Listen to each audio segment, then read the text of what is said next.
Imaginez un vieil homme du village que tout le monde appelait Kalala. Il avait travaillé dur toute sa vie, cultivé ses terres, bâti sa maison, élevé ses enfants avec amour et dignité. Il pensait avoir tout prévu, mais le jour où il est parti, sa famille s'est divisée. Les enfants se sont disputés, les frères ont revendiqué des terres, la veuve a été mise de côté. Pourquoi? Parce que personne ne savait vraiment ce que dit la loi sur la succession. Pourtant, la loi congolaise est claire. Encore, il faut la connaître. C'est pourquoi aujourd'hui, on va parler d'un sujet très important dans la vie des familles. La succession. Quand une personne décède, elle laisse souvent les biens derrière elle. Une maison, un terrain, un peu de biens, etc. Mais une question revient toujours. Qui hérite? Le Code de la famille congolais, dans son article 758, nous donne un ordre clair et logique. Je vais vous expliquer cela en langage simple, étape par étape, comme si on était dans une famille. Le premier groupe, ce sont les enfants dits défaits. Mais attention, pas tous les enfants, seulement ceux qui sont reconnus légalement. Il peut s'agir des enfants nés dans le mariage, les enfants nés hors mariage mais reconnus par leur père et leur mère, et même les enfants adoptés légalement. Ces enfants-là forment la première catégorie d'héritiers. Si les défaits laissent un ou plusieurs enfants à reconnus, ce sont eux qui héritent. S'il n'a aucun enfant à reconnu légalement, et du coup, on parle de la deuxième catégorie.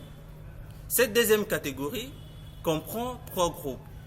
Le premier groupe, il s'agit des conjoints survivants, c'est-à-dire celui ou celle qui était marié avec les défunts. Deuxième groupe, il s'agit des parents du défunt, le père et mère. Et troisième groupe, il s'agit des frères et sœurs du défunt. Ces personnes partagent l'héritage selon un ordre précis que les juges peuvent adapter selon la situation. S'il n'a aucun enfant, aucun parent, aucun frère ou sœur, aucun conjoint, alors on passe à la troisième catégorie. Les oncles et les tantes du défunt. Ce sont eux qui peuvent hériter en l'absence des deux premières catégories. S'il n'y a aucun héritier dans les trois premières catégories, la loi permet d'aller encore plus loin. On entre alors à la quatrième catégorie. Cette catégorie inclut tous les autres parents ou alliés.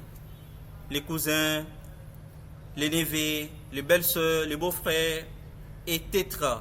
selon les liens de sang ou alliés. Mais attention, cette catégorie n'intervient qu'au dernier recours.